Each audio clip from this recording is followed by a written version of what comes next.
Welcome to Maryland Health Today. I'm Ellen Beth Levitt. Scientists are finding increasing evidence that addictions to alcohol, painkillers, and other substances cause physical changes in the brain. We'll find out the impact of these changes and the latest in treating addictions on the show today. My guest is Dr. Christopher Welsh, a psychiatrist and addiction specialist at the University of Maryland Medical Center. And Dr. Welsh is also an assistant professor of psychiatry at the University of Maryland School of Medicine. Welcome to the show. Glad to be here. We hear more and more about addictions these days, everything from celebrities to people in our neighborhood to family, friends. What's going on? Well, just to talk about addiction, kind of the prevalence in our society. If you look at numbers from different surveys, it looks like about 10% of people in their lifetime have tried an illicit drug.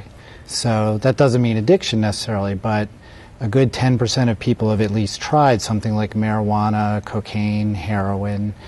We think that translates into 10, 15 million people who have tried these things, and a smaller percentage, probably 7 million, who might develop a problem. What are the commonly abused drugs? So the main abused drug is marijuana. Also below that, which we can talk more about, prescription painkillers have really been increasing. Things like cocaine, heroin that people have heard about, inhalants, people abusing things like paint, glue, PCP, LSD, a lot of different things that people abuse. You're saying that the problem is increasing. Why is that? Well, it's kind of a mixed picture. So all drugs over time seem to kind of go through cycles. So certain things go up, certain things go down. Over the last few years, for most drugs, actually use has kind of leveled off. The things that have really gone up, though, are prescription painkillers, have been steadily increasing over the last few years. Teenagers using inhalants like glues, paints, things like that is increasing. So it kind of depends on the drug and the age group you're looking at. And more now, I understand high school and even middle school kids are being surveyed to find out about their drug use. Right. So nationally, there's a study that's done every year where 8th, 10th, and 12th graders are interviewed about their drug use. And you can see here that over the last few years, those numbers have gone a little bit down. Again, this is kind of grouping all illicit drug use, so not looking at specific drugs. But, it looks like things are kind of evened off or maybe even going down a little bit overall for drug use in high school kids. And that's good. Does that include alcohol as well? Well, that particular graphic didn't show it, but alcohol is pretty much leveled off. Concerning, though, is binge drinking, which is, having 5 or more drinks in one sitting. Right. Seems to be increasing in teenagers, young adults, college campuses. Well, a lot of young people will experiment. They think they're invincible and so forth. But what is the definition of an addiction? So there isn't really a particular definition of addiction, but basically the idea is that someone develops a problem with, when we're talking about substances, with a particular substance, there seems to be a biological component to it, and really it's the person using a substance despite having consequences on their life, losing the ability to control their use of the substance, using it compulsively. Here you see just kind of a little way to remember with the 5 C's. So it's chronic use? Chronic use, right. We think chronic use, but also to look at addiction as a chronic disorder. So it's not something that you kind of get immediately, but also it's not something that goes away immediately just when you initially seek help for it. And you can't control your cravings, I guess. Right. Very well. What are some of the other things, consequences, even though you know that there may be negative consequences, you ignore those and forge ahead with your addiction, right? Right. Or another thing that you hear a lot about with addiction is this idea of denial. So it's actually where you pretty much fool yourself that the consequences aren't because of the substance. So you blame your wife, your job, whatever else it is for your problems, when really it is the alcohol or the drugs. Is it as much a problem in the suburbs and rural areas as it might be in the cities? Yep. Unfortunately, addiction hits everywhere. A lot of our larger cities, like Baltimore, because of the concentration of poverty and other issues, there is a concentration of drug problems. But rural areas have just as much a problem. Often it's different drugs. So in Baltimore City, we have a lot of heroin. In more rural areas, you might have more prescription painkillers. Other parts of the country in rural areas have big methamphetamine problems. So depends where you are, but alcohol is everywhere. So really it's inner city and rural. Is there an age when people are most vulnerable to becoming addicted to something? Like, for example, as a teenager or as a young adult? Mm-hmm. So people can become addicted at any point, but teenage years are especially important. We know that a lot of changes in our brains are happening during adolescence, and a lot of changes to the areas of our brains that make decisions and that kind of thing. So it is a very vulnerable time. There's good evidence that if a teenager drinks before the age of 14, they have a 4 to 5 times higher likelihood of developing an alcohol problem later in life. Really? And when you say if a teenager drinks, is that on a regular basis you're talking about? Not More just than at a certain communion celebration or something? Right. More than a sip of wine at a holiday. But, drinking kind of, it doesn't have to be heavy drinking, but even experimenting before the age of 14, kind of out of the household use at holidays, can really predict problems later on. Well, what are some of the warning signs that parents should be alert to? And I've talked to parents who have children who become addicted. They say they had no idea. These were people who were very much in touch with their children and what they were doing every day, and still they had no clue that their child was becoming an addict. So what advice would you have? Yeah, really, whether it's a child, teenager, or adult, the biggest thing you're looking for is changes. So changes in that person's typical behavior, changes in the activities that they typically engage in, change in attendance to school, work, that kind of thing, performance. If, a typically good student starts doing poorly for no other apparent reason, you want to look at that. Things like their appetite and sleep. If those start to change, you want to look at that.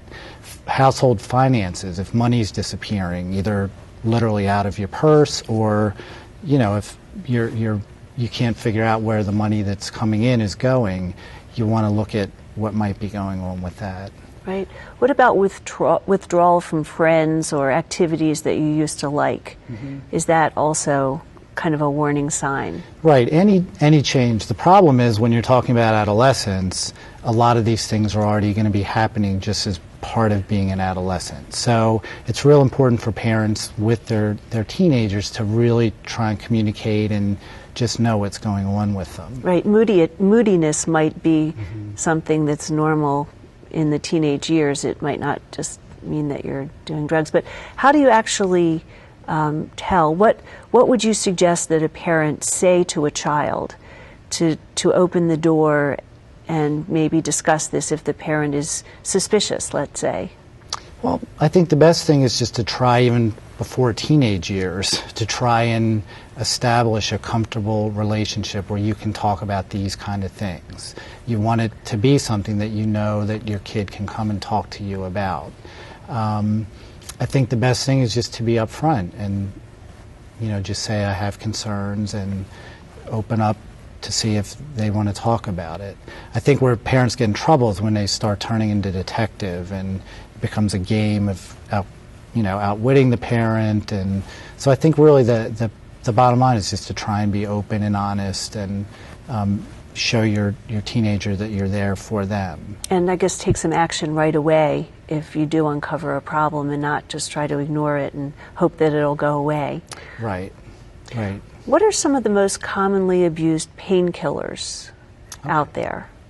So painkillers kind of as a group, and there are different types of painkillers. So you have your Motrin, Tylenol, those kind of painkillers. But really the ones that we're talking about that are abused are called opiates. Are they narcotics as well? Some people call them narcotics. The term narcotic can be used for other drugs too. But the idea of opiates, which are prescription painkillers, and they are, here's a list of various names that they're medications that contain morphine, Demerol, fentanyl, oxycodone, hydrocodone, Dilaudid. They're medications that are controlled so that they're not things that obviously you can just get in a drugstore, but they're things that also a physician monitors their use. The Drug Enforcement Administration monitors their use. Well, what happens? Do people get prescribed these medicines for pain and then just become addicted to them in some way or physically dependent and feel that they need to continue taking them? What actually happens, and especially from the psychiatric point of view? Is there something that goes on there? Well, there are different routes to addiction. So there are people that have never had a problem with substance abuse in their life, have an accident, they get put on one of these medications, and their body becomes physically dependent on it. And as they come off of it, they have withdrawal, and they find other ways to find the medication to stop from going into withdrawal. And I guess this graphic shows that physical dependence and addiction are sometimes overlapping. Right, and it's very important to point out that they are overlapping, but that they're different. So that somebody on, say, morphine with cancer who takes that chronically, their body will likely develop physical dependence where they need more of the drug to get the same effect. If they were to stop it, they would go into withdrawal. But that doesn't mean the same thing as addiction. Addiction is when, as I said before, that you start having consequences from your use, that you can't control the use. And it's more of a psychological addiction versus a physical need. Right. Well, it's both. So with opiates especially, there is a true physical component to it. The withdrawal from opiates is extremely miserable. It's like having a terrible flu. So that people will continue to use just so that they don't have that terrible flu when they run out of the medicine. But that's not to say that people who need these drugs for pain shouldn't get them and shouldn't get enough of them. Right. I think the tide has been turning. There was always that discussion for cancer pain or for other kinds of pain. Well, there's a concern that the person will become addicted, but if they're in pain, I think more and more physicians are realizing we need to give them the drugs to alleviate the pain. Right. Yeah. I mean, it's a small percentage of people that develop that physical dependence that also develop addiction. So, as you're saying, it's important because these are very effective pain medications. It just means that everyone has to be more vigilant. Doctors have to be more careful prescribing it. A whole nother issue that's become prevalent over the last few years is being able to get these medications over the internet. So there's supposedly a doctor somewhere that you're connecting with over the internet, and people are getting some of these medications that way. Does vulnerability to addiction run in families, so that if you have a close relative, a father or mother or other relative who had an addiction problem, is there something there that would make you more vulnerable? Yeah. Most studies show that about 50% of addiction is inherited. So the good news is that you're not doomed if you have parents with an addiction problem, but the bad news is that you do have a 50% chance of having, a biological predisposition to it. As opposed to what kind of percentage if your relatives are not addicts? I mean, that's hard to tease out, and it depends obviously where you live and things like that, but probably lower in the 20-25%. So I guess it just means that people with a family history have to be a little bit more cautious about it. Yeah, and it's important, again, for parents to talk to their teenagers about Uncle so-and-so or their grandparent, or they need to know that if alcoholism or addiction runs in their family, that they may have inherited part of that predisposition, and it's something to address even early. We have to take a break, but when we come back, we'll learn what happens in the brain when someone is addicted, so stay with us.